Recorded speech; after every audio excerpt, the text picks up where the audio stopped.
Mirëmbrëma dhe mirë se keni ardhur në Fokus. Do të kem sonte të ftuar në këtë bashkëbisedim një personazh shumë të veçantë, i cili ka ditur të jap identitetit kombëtar shumë nga vetja. Vjen nga një familje artistësh, por u bë një artist i madh vet, është Eno Koço. Mirëmbrëma. Mirëmbrëma. Faleminderit për ftesën. Maestro Eno, ha? Po, kështu i thon dirigjentëve përgjithsisht, domethënë. E di që gjatë gjithë kohës në programin tim në Fokus unë kam patur përpara syve Enon e ri, që ju e keni pas vetes dhe jeni me të madhen Vaçe Zela. Po. Na kujto pak si moment? Po, ka qenë ato të momentet e festivalit atëherë dhe fotoreportoj, bëjnë atë reporter, bëjnë detyrën e tyre, si thua, edhe çuditërisht që tash mbas 40 vjet, 50 vjetësh sa i bie. Kam vendosur ta bëj në këtë studio dhe po kam disa fotografi me Vaçe, jo vetëm me Vaçen, po me të gjithë këta, me Avdim Ulën, me Gajxho Çakon, me Ramis Kovaçin, me sopranët, njërën pas tjetër, domethënë. Ishte koha atëre kur bëjmë kombinimin midis festivalit edhe ashtu siç bëhet edhe sot. Dhe muzikës simfonike koncerte që bëjmë çdo 2 javë atëre. Ndajmë me Ferdin, i bëjmë çdo 2 javë edhe kurse kur vinte dhjetori, siç është edhe sot, atëre bëjmë festival dhe ky është një moment i festivalit. Ne do vazhdojmë ta mbajmë edhe si një lloj inspirimi. Faleminderit. Profesor, dirigjimi është një profesion, po them, i rrallë. E synojmë pak apo e mbërrim pak? Nuk mund të thuash që është i rrallë, domethënë çdo njeri ka dëshirë të drejtojë, edhe juve tash po drejtoni një program. Saktë, më keni ftuar mua një herë, tjetër keni ftuar të tjerë. Domethënë dirigjimi është drejtosh, në këtë rast konkret një orkestër. Një orkestër, një kor, një ansambël më të vogël drejton. Dhe përgjithsisht është produkt i një procesi. Nuk mund të bësh që në fillim të shkosh në klasë të parë shkollës filloj të bësh dirigjent. Mund të bësh, fillon të mësosh për violinë, fillon të mësosh për piano, fillon të mësosh për në një instrument tjetër, më vonë pasaj nga mosha pak më e madhe fillon të mësosh për instrumentet e frymës. Dhe pa jo moshë është pak a pak fillon të mësosh edhe për kanton, për të kënduarit. Por dirigjimi është edhe pak më vonë. Mirë është në, si thua, ato standardet e domosdoshme është që të kesh bërë një instrument, të kesh bërë gjatë një instrument, ta njohësh një instrument, siç është violina, piano, violonçeli, një instrument fryme mund të jetë. Edhe përvoja jote personale mbi instrumentin, me studimet që ke bërë, mënyrën se si ti e koncepton muzikën, ti e shpreh me anën e instrumenti, jo me anën e duarve. Kjo të bën që ti ta njohësh nga afër praktikën e orkestrës, domethënë, di se aty kur i flet, aty violinisti që shikohet se duhet bërë kështu, ti e flet me jo një gjë abstrakte, po një gjë konkrete, thua harkun lart, harkun poshtë, 2 të lidhura, 3 të zgjidhura, 2 staccato, domethënë është terminologjia që përdoret për të gjatë mësimit të dhënies së violinës apo violonçelit në rastin e harqeve apo me terminologjinë e instrumenteve frymës. Me fjalë, është kur vendos të bësh dirigjent, është mirë është të kesh mbaruar ndoshta edhe shkollën e lartë për instrument ose thash ose në instrument fryme, domethënë, dhe atëherë të fillosh, domethënë i përket fazës pjekurisë. Edhe nga dirigjentët e mëdhenj në botë flas, kanë ardhur gjithë një produkt i orkestrës. Toscanini i famshëm, i binte violonçelit në orkestër, mungoi dirigjenti, thanë, ai zvendçon dot pa që ishte kaq edhe u bë një nga gjenit më të mëdhenj të AZM edhe të tjerë. Bukur e thatë i përket pjekurisë në profesion. Por në fakt ju e njihni nga afër edhe terminologjinë, por publiku, ai që e do muzikën, por që nuk e njeh së brendshmi, duket sikur i krijon një ndjenjë të mosnjohjes. Si arrin dirigjenti të udhëheq pa fjalë, të komunikoj pa tekst dhe ta bëj të frymoj orkestra, e cila s'merr zë pa atë? Po gjatë gjithë deri në atë moment që luan përpara publikut, domethënë në koncert, ai ka folur shumë, më shumë ka folur se ka dirë, domethënë, ka thënë kjo duhet bërë kështu, kjo duhet bërë kjo, këtu më but, këtu më fort, këtu më ndjeshëm, këtu më me ekspresivitet, domethënë, plot fjalë ka thënë, ka folur dhe në momentin e fundit edhe po të flas, edhe të lëviz duar, domethënë, atëherë nuk përçon atë muzikë që është shkruar. Edhe muzika më e bukur që është shkruar, domethënë deri para 2 shekujsh nuk kishte fare dirigjent, domethënë muzika luhej ashtu drejt nga orkestra. Pastaj pati në Francë një Jean-Baptiste Lully që ishte, ai ishte i pari që vendosi të drejtojë orkestrën, dhe jo me këtë shkopin e vogël apo me këtë batonin e vogël apo por atëherë ishte shkopi gjatë si bastun kështu, edhe mante ritmin, se përse duhet me dirigjimi është ekspresiviteti i duarve, i mbajtjes së ritmit, i dhënies së konceptit të muzikës, edhe duhet të dish ta shprehësh atë që luan. Kur luan një muzikë romantike për shembull, është ndryshe mënyra se si lëviz duart në krahasim me një muzikë të klasike, të themi, baroke, një muzikë kontemporane është edhe më ndryshe. Domethënë, nuk është thjesht një lëvizje manuale, të themi, por është një kompleks. Unë e ka sjell jeta që edhe e kam dhënë këtë lëndë e dirigjimit, edhe me mend që kam shfletuar shumë nga këto librat, nga më të ndryshme, domethënë, dhe thonë që janë 100, thot një dirigjent rus ka qenë ai, Rozhesensky, që janë 100 elementë që duhet të bësh dirigjent, 100. Një është i dyshi, treti, 99 edhe 100 është pastaj të lëvizësh edhe duart. Po. Domethënë, të gjithë të tjerat janë të dish mirë harmoninë, të dish mirë polifoninë, të dish mirë solfezhin, të dish mirë të kënduarit, të dish mirë të luash një instrument, të dish mirë të sillesh me muzikantët, të gjesh mënyrën më harmonioze, të mundshme. Diplomacia është rol i madh, për shembull, mos vërtasësh kur është pa vend, edhe sepse shflesohesh shpejt. Plot gjëra, 99, 100 është, i kem mësuar dhe gjitha këto, atë e ngrituar të. Atë që shikojmë ne në fakt. Atë i shikoj. Cili ka qenë kapitulli më formues juaj, maestro?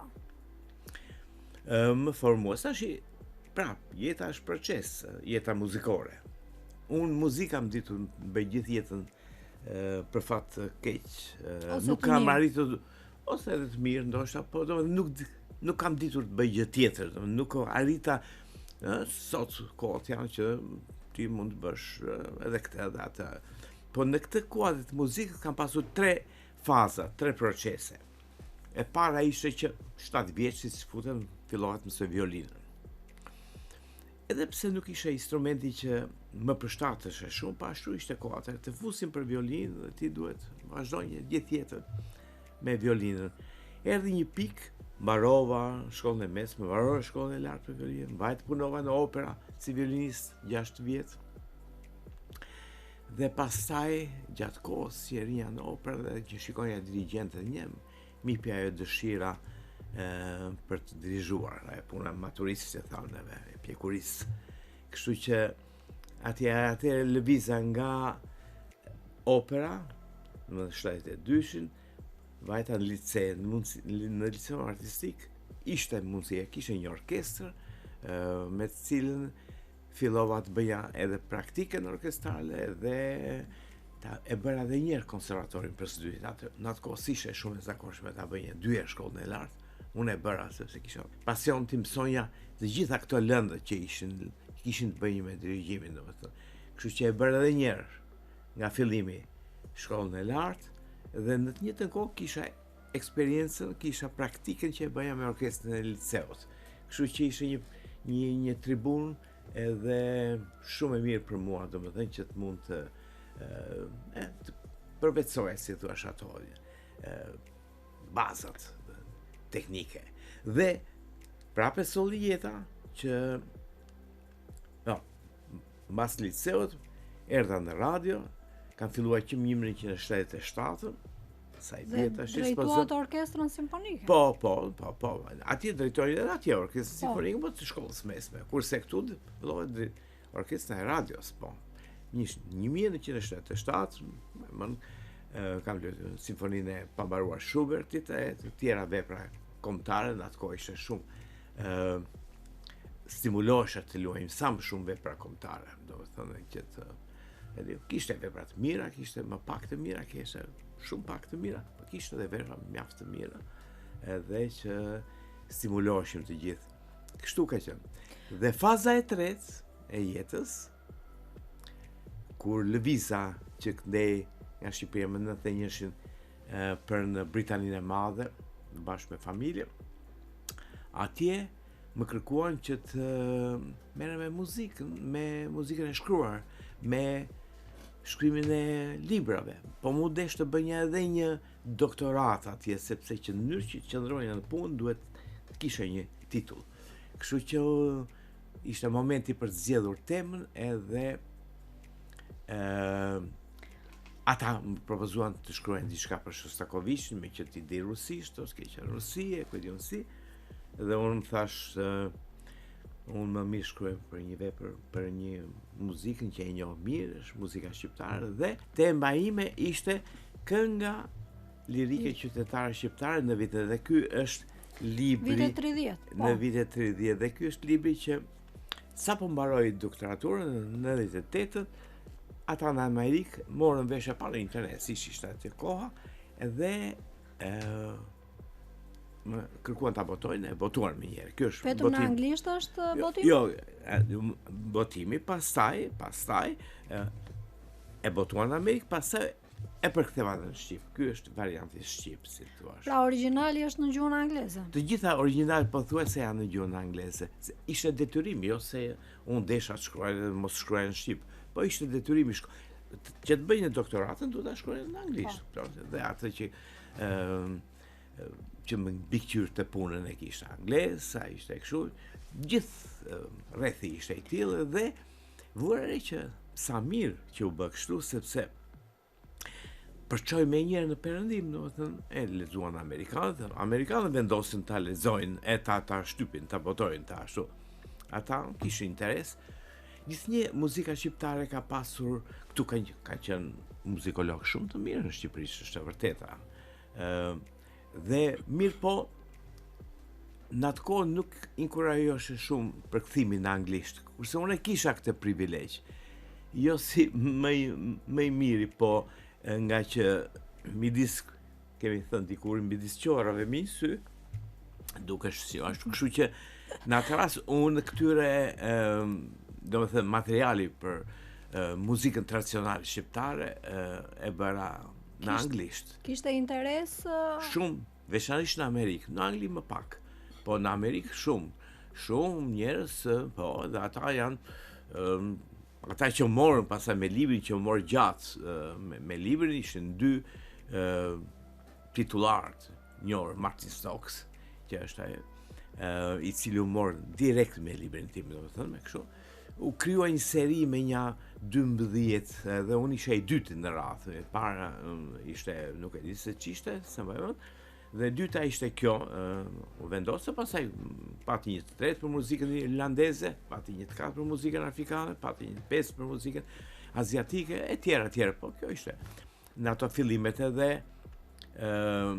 një tjetër që ishte shumë i fortë, një Philip Bowman në Amerikë, me i fjalë, pa ata mbështetjen e tyre, se ata shikojnë panë që tek folklori shqiptar ka pasuri të madhe. Dhe është vërtet që ka pasuri të madhe. Dhe me që jemi tek studimet, tek muzikologjia, do na i tregosh pak edhe botimet e tjera, se ju nuk jeni ndalur këtu vetëm me temën e doktoraturës, por keni vazhduar, i keni thelluar studimet duke zgjeruar. Pashën në këtë fushë, domethënë interesi më ishte më i madh për Shqipërinë, se sa dirigjenta kishte kaq shumë në botë, dhe kaq të mirë, kaq më të mirë, domethënë sa unë, edhe që me orkestrave dirigjent. Kurse këtë fushë, në atë zonë të perëndimit, domethënë Angli e Amerikë, domethënë ndjesha si më i privilegjuar, kështu që thash, më mirë merrem me këtë punë. Ishte një gjë që më pëlqente, që është e vërteta. më pëlqente shumë. Ta dinja që fëmijë, domethënë, ose në mos që fëmijë që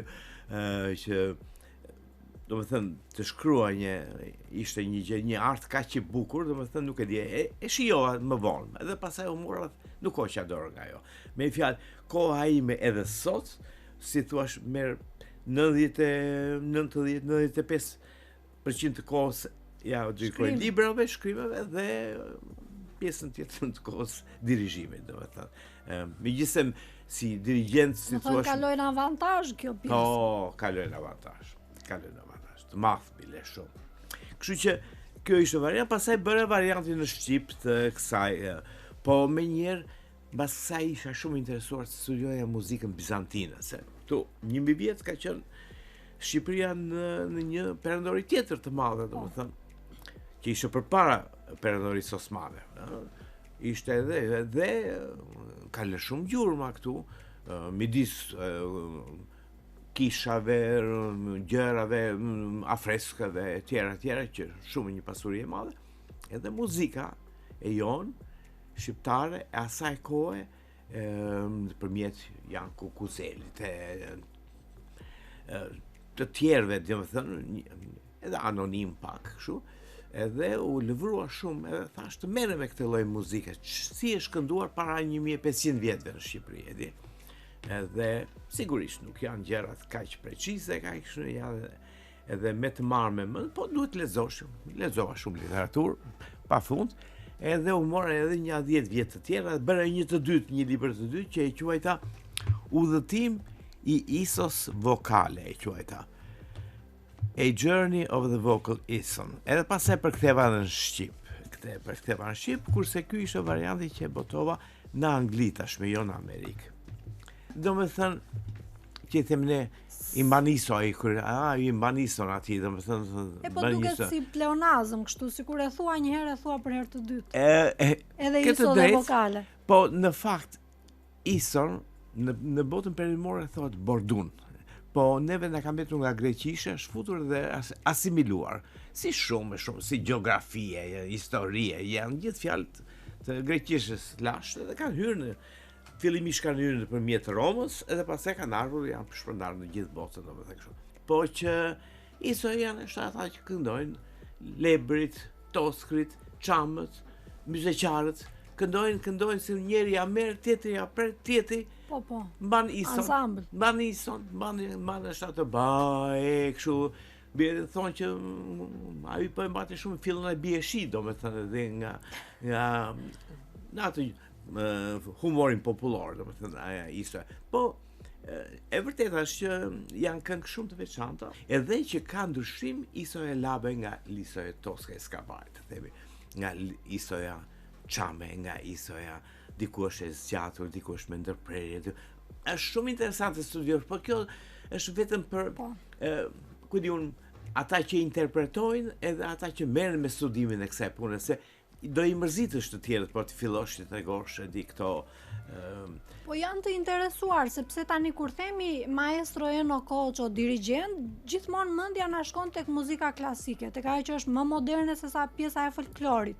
Dhe të mendosh që maestro Eno merret dhe me studimin e asaj që është tabani popullor, i gurrës, i asaj që tek e fundit është edhe identitet shqiptar, të krijon idenë që është një figurë shumë komplekse. Shumë e plotësuar. Po flet për mua tash kompleks. Profesor Eno. Jo, e thash që këto kanë qenë 3 fazat e jetës time: violinisti, dirigjenti, muzikologu. Domethënë me violinën harxova të themi që nga 7 vjeç deri në ku e di unë sa i bie, domethënë së paku 26-27 vjeç. Me dirigjimin derisa dola në pension, po ndërkaq u dhe do ta mbyllësh me punën e studimeve, besoj. Po jo, tashti më jep edhe më shumë kënaqësi. Edhe më jep edhe tash që erdha për emisionin tuaj, isha në shtëpi se po botoj një libër në angli edhe mu desh të shikoja këto radhitjet e njërin tjetër, dallova shumë gabime. Domethënë edhe ky një orë e gjysmë që përpara emisionit tuaj, prap korrigjova disa gjëra që andej disi është puna, andej i duam librat e gatshme Unë, kur do përdoja për të parë këtë libër, do më thënë Albanian Urban Lyric Song in 1930s, nuk dinja, dhe më thanë mua ka 2 lloj politikash, me 3.9, që të marrësh atë royalties, të marrësh ato parathën, qofse për çdo libër që shifri ti të marrësh një 3.9, ti duhet ta bësh librin vetë. Ta faqosësh të gjitha. Mos ketë nevojë për redaktor korrektor. Absolutisht, mos ketë nevojë. Kurse po të jesh me 2.5, futet redaktori një tjetër. Dhe unë shkova nga parat, nuk shkova të transbërthesi dhe thash 3.9. Por u bëre edhe redaktor ndërkohë. Dhe që nga i moment u bëra edhe redaktor, dhe fillova ta mësoj mirë atë punë, fillova të lexoj, domethënë si shtypet, si bëhet, si bëhet. Dhe isha i detyruar pastaj isha futur asaj gjë, kështu që në këtë libër të parë në anglisht flas, sepse kisha votuar përpara, jam edhe redaktor. Pastaj atje fillova të kuptoj që nuk para i kanë qef shumë redaktorët. Do të thotë, përgjegjësia është e atij që shkruan nga fillimi deri në fund. Edhe ai, jo më redaktor, po ata që editor, të themi, ai nuk të thotë ty që presjen vëre këtu e vëre atë, e ke për ti për detyrë ta bësh, ku diun se çfarë. Të gjitha rregullat. Ai të thotë është mirë ose është mirë, rishikoj edhe një herë. Tash unë jam sot që flasim këtu, jam në pritje, më thanë 1 muaj deri në 6 javë, 4 deri në 6 javë, pres për këtë libër, të më thonë që është gati apo ka nevojë të përmirësohet. Dhe ma shtyn edhe ja 1 muaj edhe unë të përmirësoj këtë. Me i fjalë, gjithçka duhet ta bëj. Na nxite kureshtjen për çfarë është libri? A libri, jo, nuk do ta them. Surprizë. Është një gjë që muzikë gjithë, unë 100% të temave që kam shkruar kanë qenë vetëm muzikë. Dhe nga këto 100%, 96% kam shkruar për muzikën tradicionale. Muzikën tradicionale se është më interesante për botë, dhe kam më shumë njerëz, kam më shumë lexues, kam më shumë të interesuar. Po, bota është më interesuar. Më interesuar se sa për muzikën klasike. Të shkruaj unë tash për Mozartin, për Haydnin, për Beethovenin. I kam bërë të tjerë edhe aq më mirë dhe luajnë aq më mirë, kështu që. Po, në shqip do vi ky libër? Ky tjetri. Ky që është në proces? Ky që është e vërteta, kaq mund të ta them, që këto janë botime që i kam bërë para, të themi 30 vjetësh në Shqip. Për shembull, njëri kapitull që ka rreth 100 faqe është për shkrimet e gazetarëve, të shkrimtarëve të viteve 30. Sigurisht i lidh me shkrimet e koncerteve ku kanë kënduar nëna ime dhe babai. Po, kryesisht nëna. Shkrimet ato, mirë, po shkrimet e këtyre janë shumë interesante. Shikojnë që ishte një shtres inteligjencë shumë e përparuar, shumë e edukuar, shumë e arsimuar bukur, shumë e veçantë, me emra që Tajar Zabalani, Nebil Çika, Radin, këte ishin Thamirës apo Sokrat Mio, Odise Paskali, plot po i referojnë një periudhë që kishte revolucion kulturor në Shqipëri, vitet 30. Ishte kohë që edhe këndonte nëna ime dhe mbas çdo koncerti ata bëjnë si thua recensionin, të themi, po ata nuk merreshin me koncert, edhe thonë vetë, për që ne jemi specialistë muzike, por ne edhe duam të flasim për gjendjen e Shqipërisë në këtë kohë, që duhet bërë. Edhe janë shkrime shumë të bukura. Dhe këto shkrime unë i kam botuar, thash, shumë vite përpara, mbi 30 vjet përpara, 35 vjet përpara. Mirë, po janë në shkodranisht fort me dialekt, në shumë me dialekt korçar, edhe të Shqipërisë mesme prap me dialekt goxha, po jo sa këto 2 ekstreme. Dhe kam vënë që nuk ka pasur një reagim, i ka lexuar njëri si ka lexuar. Tashti, duke i përkthyer të gjitha këto dialektet e ndryshme shqipe në anglisht, unifikohen si gjuhë dhe befas dalin shumë të bukur këto artikuj, këto shkrime, këto mendime. Ka qenë një Olga Plumbi. Stinja unë si, që unë kujtoja si kishte të bënte me dikë, si marrëdhënie familjare, po jo. Ajo ishte kaq e arsimuar, e kaq e ditur, e kaq edhe pak kështu elozhe, jo me kështu, me fjalë të mëdha, me superlativa dhe epitete që dëmtojnë përmbajtjen. Po, dëmtojnë mos, ajo ishte kështu me mirë, racionale, ajo dhe të tjerë. Bëjnë edhe kritika, edhe pse si ishin specialist, bëjnë kritika ndaj ekzekutuesve, themi ndaj sopranos, edhe thoshin që fjalët duhet t'i kishe shqiptuar, duhet t'i kishe prononcuar më mirë, domethënë, sepse nuk merresh me fjalë shqipe. E di, është e vërteta është kjo që teta në najme kur erdhi nga Franca, 10 vjet andej, edhe diksionin nuk e kishte shumë të lëvruar mirë, domethënë për shqipen, edhe ata rënë e bën të thoshme, ashtu tipike, ashtu franceze, ku diun kështu, që asaj ju desh të shkojë edhe në Itali për të mësuar diksionin tamam, domethënë me këto operat e Verdit e Puccinit e njën tjetër në mënyrë që të kishte një me fjalë përpjekje e madhe. Ta kanë fjalën që domethënë bëheshin kritika dhe këto kritikat e viteve 30 tashin në anglisht besoj që do të ketë një masë më të madhe lexues që do ta lexojnë, jo vetëm shqiptar tashmë, edhe të huaj, edhe një shikon Shqipëria e viteve 30 si shtatë dhe juve që kishte një zhvillim në të gjitha fushat. Në gjithë, po veçanërisht në shkrime ishin vinë edhe nga Rusia kanë ardhur, Zapalani ka ardhur nga Rusia, e tjetë vinë nga Franca, nga Italia, nga Austria, nga vende të ndryshme, të mirë shkolluar. Shkruajnë, po. Po, teksa po flistit për dialektet, nën dialektet, më duket sikur përveç se i përçoni pjesën e muzikës si identitet kombëtar, përçoni dhe këtë pjesën e trashëgimisë gjuhësore, sepse ato e pasurojnë gjuhën shqipe, dialektet. Patyshim, kam votuar shumë për muzikën shkodrane me këto aksentet. Unë jam kryesisht me këto të viteve 30, më shumë se me të tjerët. Nga të requr gjithnjë ajo, dhe dikush më tha që nuk janë korekte këto aksentet, thekset e shkodranisë. Unë, duke qenë një farë mënyre i paditur, domethënë se si shkruhet tamam, unë e merrja edhe në mënyrë literale, e merrja dhe e shkruaj siç ishte botuar, po me fanatizëm.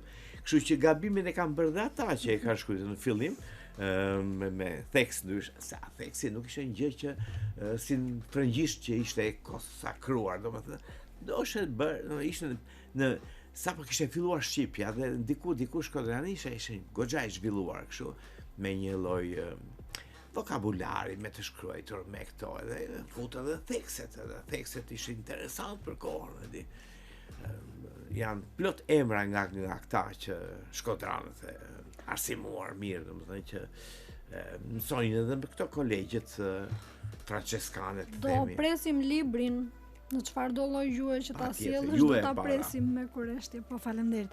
Juve nisët me orkestrën simfonike të RTS-s dhe pastaj vazhduat, keni drejtuar disa orkestra në fakt.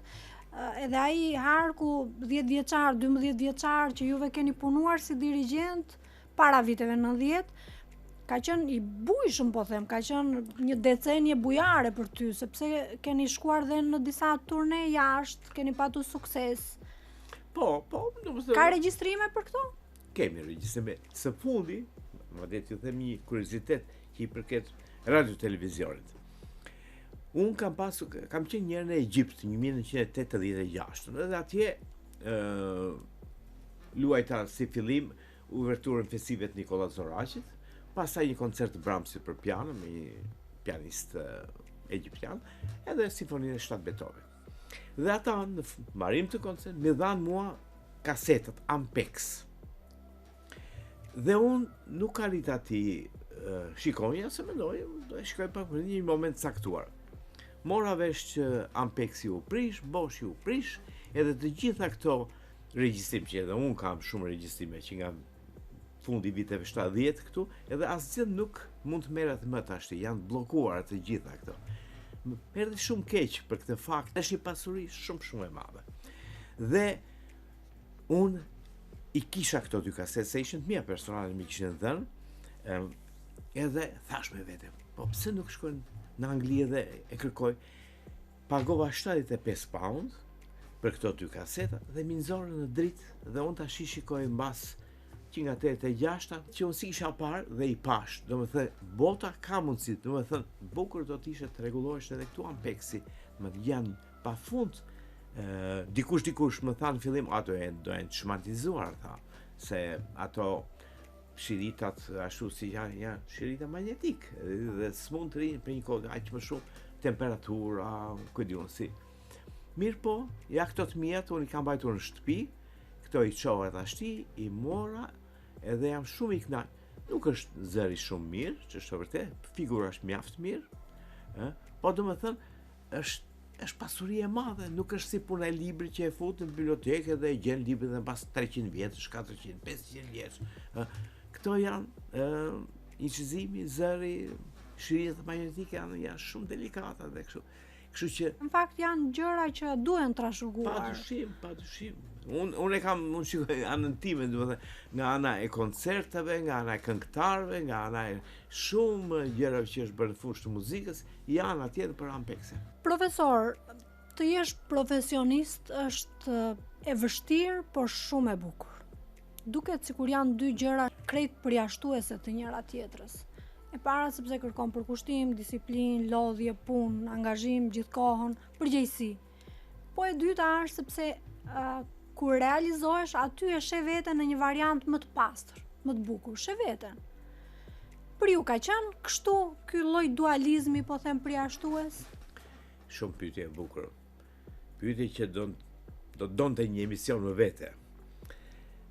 Sepse ç'është profesionizmi. Dhe mbaj mend më 89-90 kam vajtur me një grup të përmetit në Suedi, në kështu këto, po si shkohesh atëherë që për çuar muzikën shqiptare. Edhe ai që e organizoi këto ishte një suedes, edhe ai më tha mua, po merru me këtë, me kush merret me muzikën e dhomës apo muzikën simfonike, sa është janë njerëz që dëgjojnë atje.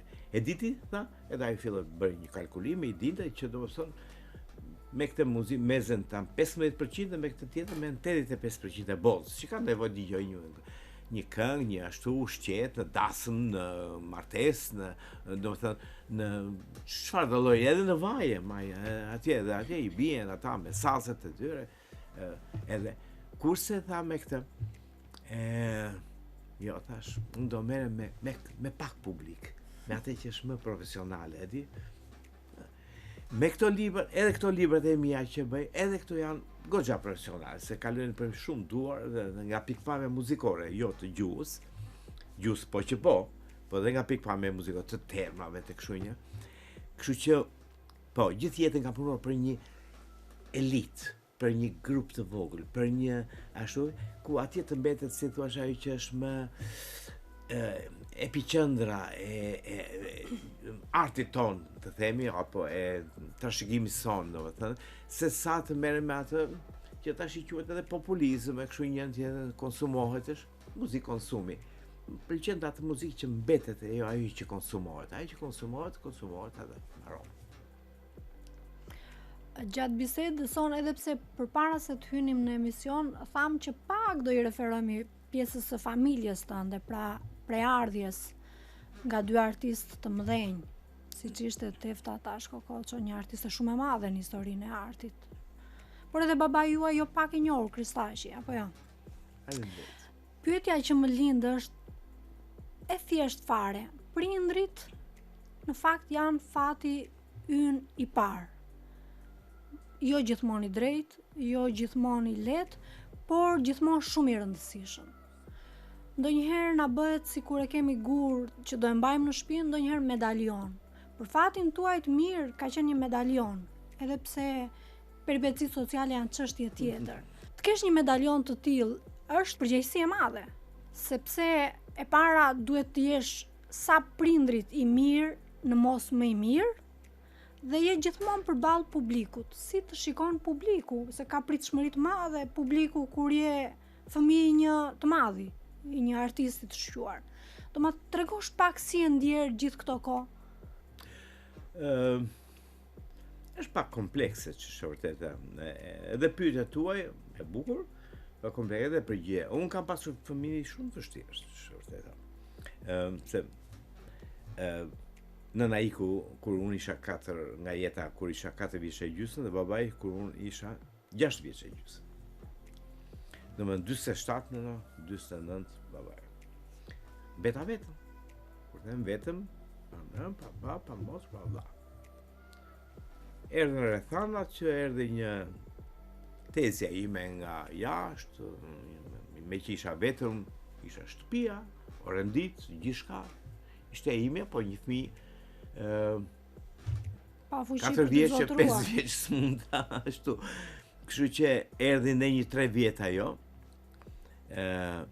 Dhe unë trashëgimi nga prindërit kishte, përveç shtëpisë, kishte piano, librat, pafund librat muzikor, e të tjera gjëra, objekte familjare, kështu shtëpie, në i kristal, në fotografi, e tjera, plot, garderoba, krevati, po fotografitë ishin gjë më ato që më mbajnë, çuditesha me këto, ato fotografitë e Marubit, fotografitë e Sotirit në Korçë, fotografitë e Ristanit këtu në Tiranë. Nga profesionist kohës. Të profesionist kanë dhe akoma sot janë të klasit të parë. Të klasit të parë. S'po them që s'ka më të mirë, mund të ketë shumë më të mirë, po ato që ndrojnë domethënë ç'të të them, aq bukur në atë kohë. Dritë hijet e bardhëzisë që ishin atëherë në atë kohë. Të klasit të parë, fare të bukur. Dhe këto fotografi më ngjallin gjithë një interes, domethënë këto rinja me ato. Domethënë kam shkruar dhe kam bërë një album të madh me kujtësi me gjitha këto dhe thosha që jam rritur me ndjesitë e fotografive. Por jo vetëm me ndjesitë e fotografive, por edhe me ndjesitë e pllakave të gramofonit në atë kohë. Pa prindër, por jo pa kujtime. Jo pa kujtime. Shumë vërtet. Domethënë fotografitë edhe disit ishin dy ishte 3 faza që nëna ime incizoi me 1930 në Paris, ishte 20 vjeç. Dhe incizoi këngë të muzikës lehtë, të themi. Pra atëherë ishte muzikë lehtë, quhej Korçaria e bukur, Saranda, Tirana ishin këngët nga këto e varfëra. Por pastaj mbas 7 vjetësh mbaroi konservatorin, atëherë isha akoma nxënëse në Montpellier ajo. Mbas 7 vjetësh erdhi në erdhi në 36 në Shqipëri dhe Italinë e kishte merak që se kishte eksploruar, kështu që vajte incizoi në Itali, 37, incizoi 5 pjesë të huaja edhe 3 shqiptare. Vuri re kur kthyer në Shqipëri që ato shqiptarë troqën shumë, dakord Traviata, dakord Beberi, dakord këto, po këto këngë të bukura, Çeliu, Lule, kur më vjen buri nga stani, di, këngë që më vonë u bën shumë të njohura këto. Dhe atëre grumbulloi përsëri repertor, edhe në këto 5 vjet i erdhi u bashkuar me baban tim.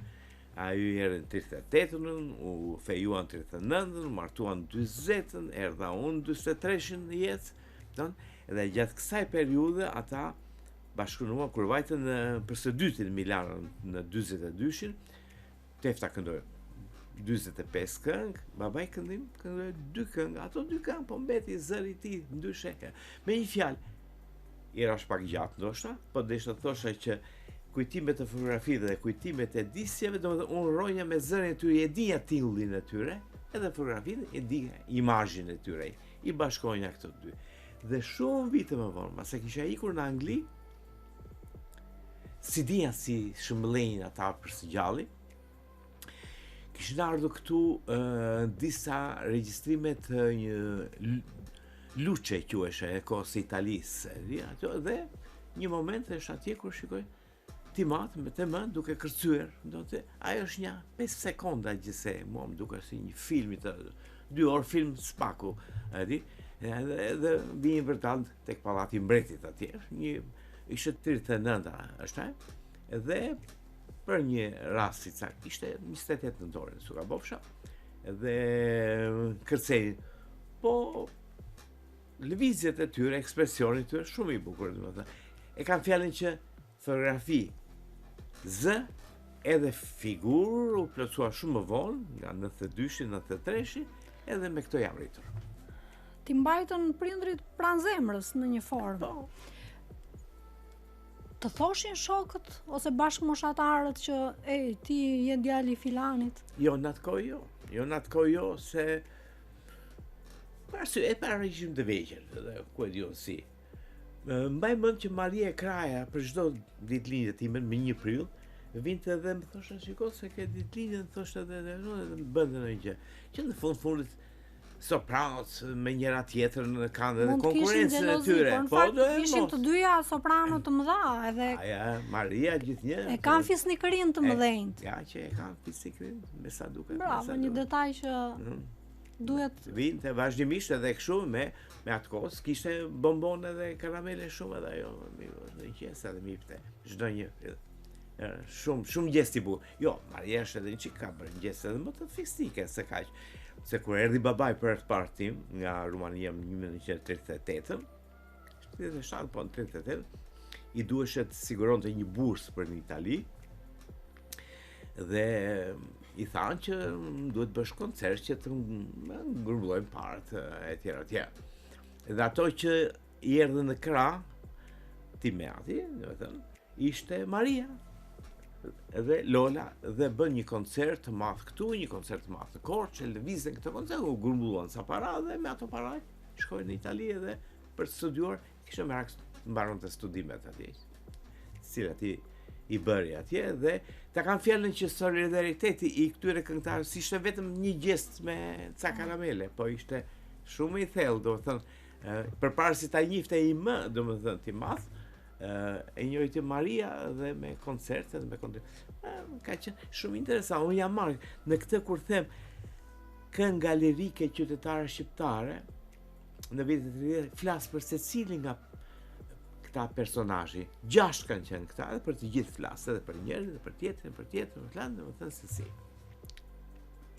Dua ta ndryshoj pak temën e bisedës, por do mbetemi sërish tek muzika. E thatë shumë bukur që ishin të dyja soprano dhe mund të kishte edhe hatërmbetje, rivalitet. Edhe kishte, sigurisht. Shumë njerëzore që të ketë rivalitet. Do e mos. Tek njerëz të njëjtit soj, po them kështu. Keni patur ju rival në fushën tuaj? E keni ndier në jetë? Rival është fjalë e madhe, tash të përdoret, domethënë, po është vetë profesioni që i cili të bën që të mund të arrish diçka, do ta bësh më mirë se tjetri. Tash nëse këtë e quan rivalitet, nuk e di, po domethënë ti do të arrish ta bësh, qoftë edhe një simfoni të Beethoven ta luash, do ta luash në mënyrë sa më bindse, sa më ashtu. T'ja kalosh të gjithëve. Pse jo? Ç'po bën ai Trumpi atje në Amerikë? Do t'i kaloj të gjithë, bëj nga së shembulli më i mirë për t'u marrë, por do thënë që njeriu është ambicios, në këtë fushë duhet të jesh ambicios. Po se në fakt jeta ose historia e artit botëror ka treguar që më profesionistët kanë qenë gati se armiq me njëri tjetrin, ose po e them kështu, miq dhe armiq, e pranonin tjetrin dhe se pranonin tjetrin. Ke shumë të drejtë. Edhe normal. Koha i filtron pasaj. Koha i filtron, shumë bukur e keni thënë. Po edhe ajo fjala që përdorë që në fillim, rivalitet, gjithnjë për të arritur më të mirën, edhe ajo shërben, dhe sa bukur që e thatë që koha i filtron. Në kohën e Mozartit për shembull, po, ishte Mozart, ishte Salieri për shembull, atje ishte ky dhe ishte ai, ishte ky dhe ishte, edhe koha i filtron dhe mbetet ajo. Ose majën e synoj shumë, po pak e mbërrin. Kështu që shumë vërtet që koha i filtron. Koha nëpërmjet eksperiencës, nëpërmjet praktikës, nëpërmjet ekzekutimit, nëpërmjet interpretimit, domethënë padyshim që koha edhe unë, kjo është edhe gati diviza ime, domethënë që mos flas shumë, faleminderit që më thirrët jo kështu, po nuk jam shumë i televizioneve dhe ashtu, më mirë shkroj një libër, më mirë qizo, si këto disjet, për shembull, punova kaq vite në radio dhe i mlova një ditë prej ditësh të gjitha incizimet që kam bërë.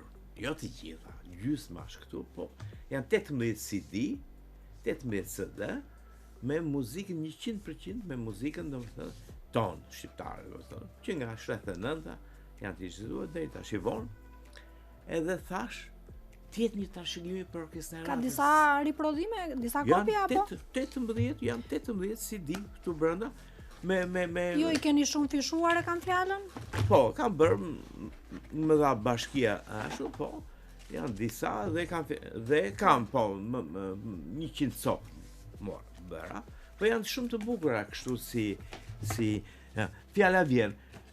Si ideja e parë është Vallet Simfonike Shqiptare. Si ideja e dytë është Suita Simfonike Shqiptare. Si ideja e tretë është Simfonike Shqiptare, do me rapsodi, uvertura, fantazi, scherzo, koncert për orkestër. E katërta është një opera Gjergj Kastriori Skënderbeu e Aleksandër Peçit, kjo është e vonë tash. Pastaj janë koncerte instrumentale shqiptare me orkestër, do të thonë gjithë gruaja ime luante me orkestër, tjera. Pastaj janë me harqe të orkestrës radios, edhe kjo është shumë, do të thënë vetëm instrumentale, plot vepra, kemi pasur nga veprat më të mira për harqe. Pastaj me këngëtar lirik shqiptar, gjëre. Ata këngëtarët ikin nga opera, nuk beshin që zjenë dhe vinë këtu në radio me të gjithë këta kam i qizuar, vinë të Gaqon, kisha dhe mik. Kemi bërë një CD më vetëm me Gaqon, Ramizi, Kristaci, Maliq Herri, Edith Mihali, Shqipezani, plot kanë ardhur, kanë, domethënë, vinjin këtu, edhe sepse unë kisha interes, më pëlqente, edhe një çike ta shëguar muzika vokale, edhe kam mbetur muzika vokale. Pastaj këtu kam sigurisht kjo me Gaqon, CD më vete, edhe vajza ime u bë Teuta u bë soprano, edhe erdhi një këtu i kam gruar asaj këtu. Mbas se kam nuk duhet ta kisha futur në atë kuptimin që gjithçka është me po familjar, vajzat të tregoj që trashëgimia vazhdon, domethënë. Edhe pastaj ka instrumentale tjerë edhe një portret sigurisht po i bie shkurt të Çezades me 2 diskje, se kam pasur shumë isimet edhe kam regjistruar shumicën e veprave të tij.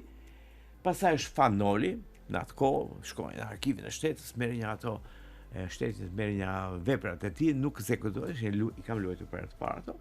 Edhe mbaroj me kompozitor kosovar në atë kohë. Flasim për para viteve 90, që nuk ishte edhe kaq e lehtë, edhe kaq e rekomandueshme, po në triqte shumë, edhe kështu ka qenë historia ime. Kjo është historia. Meqense përmendët koncertet simfonike dhe vokale, por midis tyre përmendët dhe bashkëshorten tuaj. Po, edhe me Mondën kam 4 vepra këtu, me gruan time, domethënë ka luajtur atë kohë. Po, shkreta, bënte violinë, bënte ashtu, më duronte edhe mua. Të duronte? Po. Të duronte në familje dhe në punë?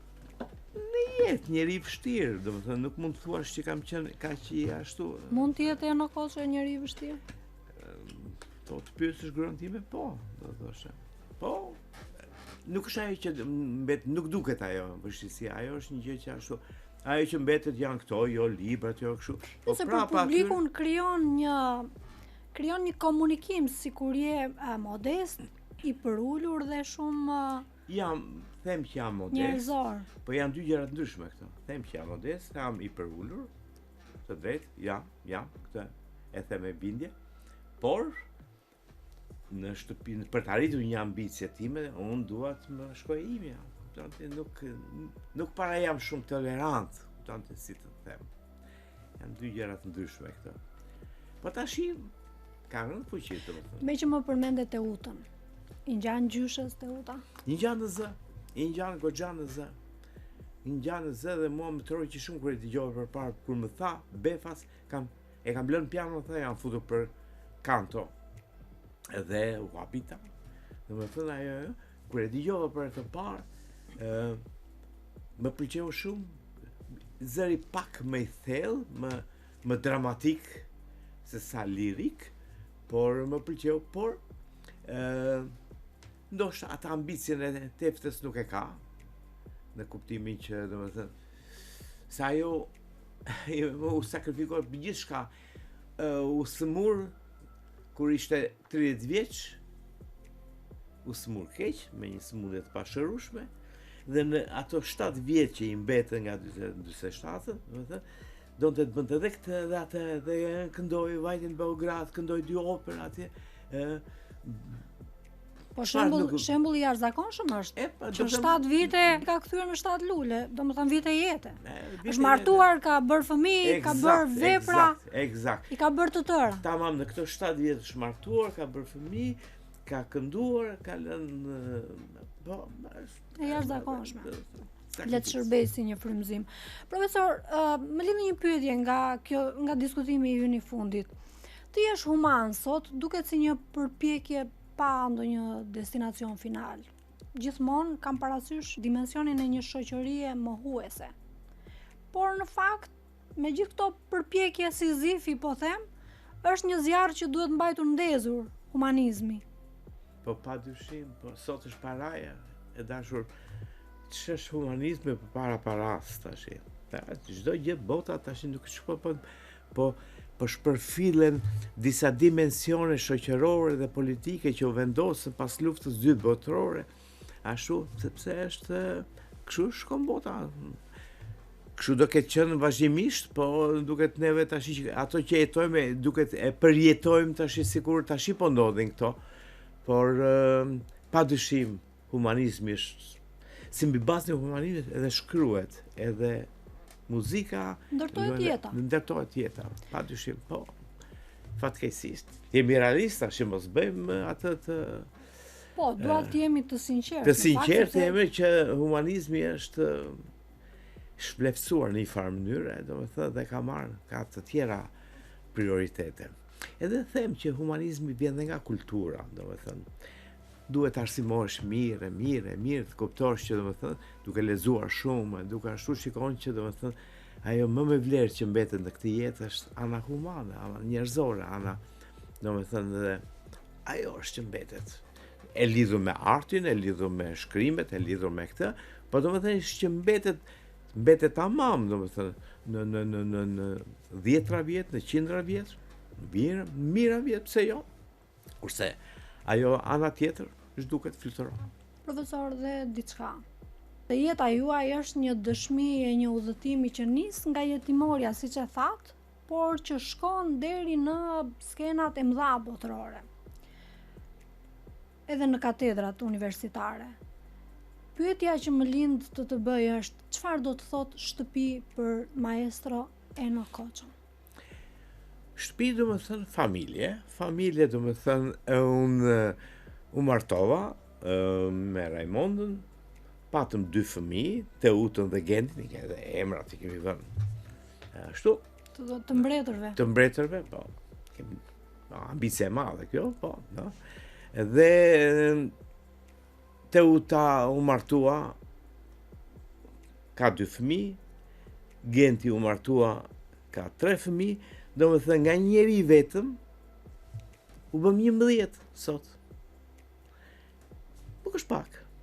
Do më thënë, u zjerua, po jo vetëm numri, po edhe shpirtërisht, do më thënë. 3 vegjelit është një djali, vajza që quhet Tefta, Tefta Koço, edhe djali Rafael. Vazhdon emri i Teftës. Po vazhdon, ja që është, shtithemën. Se kam unë në dorë, them të drejtën, po me sa duket. Është një krenari. Po që s'di fjalë, nuk di shqip, po do të jetë një Tefta Koço në Skoci. Në Skoci. Gjithnjë do t'i thonë, po kjo çëja që është kështu, po nga si gjithnjë do ta pyesin, po ky emri që është kështu, thotë vi nga një vend i Ballkanit atje që do të bashkohet në Komitetin Evropian, por që akoma lufton dhe por ashtu. Sa bukur e dhatë mesazhin e shtëpisë, nuk e latë të materializohet, por e shpirtëzuat. E quajtet shtëpinë familje. Faleminderit. Ashtu është, jo, ashtu. E ndjej fort, nuk është se e thash për konsum, domethënë, shumë të fortë e kam pasur këtë. Edhe e kam shumë të fortë, po. Shumë të fortë. Të falenderoj shumë. Faleminderit dhe juve. Ishte një bisedë jashtëzakonisht e këndshme. Faleminderit dhe juve dhe të mos them biseda më e bukur që mund të kem bërë ndonjëherë. Shtruar, mirë, qetë, gjatë. Faleminderit shumë. Është nder për mua edhe për publikun të dëgjoj kështu në këtë rafsh. Shumë faleminderit profesor. Faleminderit dhe juve. Miq të dashur, ishim me dirigjentin dhe muzikologun, një personalitet i shquar, edhe pse nuk do që ta quash personalitet të shquar, por është i tillë që ka dëshmuar një përvojë të gjatë profesionale që është shumë e rëndësishme, zotin Eno Koço. Shumë faleminderit për vëmendje, bashkë më pafshim.